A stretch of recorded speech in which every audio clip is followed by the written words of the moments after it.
Hey family, it's Dr. Ariana here. Had to think about my name, which is very apropos for the topic that I'm going to be talking about today, which is ADHD. This has been an interesting topic that I've gotten more and more interested in and almost fascinated by, not only because of my own personal journey, but also because I'm noticing more patients coming in the office. We're talking about menopausal women specifically, who are telling me like, I can't remember anything. I have brain fog. Like this is like, I can't even I can't do what I used to do. This is not an uncommon phenomenon. It definitely can be precipitated by hormonal fluctuations, especially estrogen. So estrogen actually affects the neurotransmitters in the brain, and specifically dopamine, acetylcholine, and serotonin. Dopamine is going to affect symptoms of ADHD and executive functioning.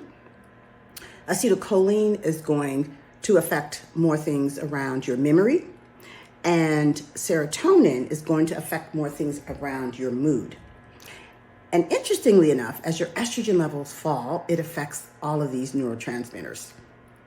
So what we're seeing now and starting to research more, we don't have as much information as we should or need to at this point, but at least it's a topic that's being addressed and looked at more. So as you age and your estrogen levels go down, you might notice that you're losing that executive functioning. You're losing that memory. I mean, this is the brain fog that people are describing all the time.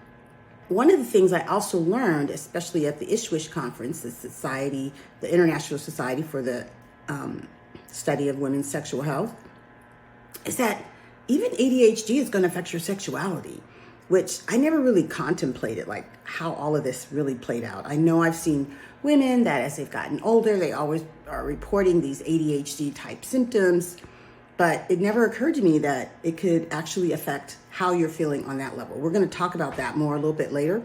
Now, you might have had some borderline ADD. And this is what I'm thinking, even for my own self, is that I probably had some. I was very functional. I mean, I got through medical school. I could never, ever get through medical school now. I've always had this very scattered brain and just kind of doing things, multitasking, but I guess I had enough of something that helped keep it all together, and it just really wasn't a problem. But as I've gotten older, I've realized that it's not holding together the same way, and I just can't balance all of these balls in the air the same way that I used to.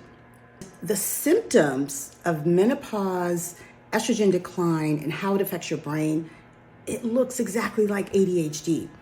And so we're just scraping the iceberg to figure out, like, is this people that had it, that it's getting worse, but it was just masked before?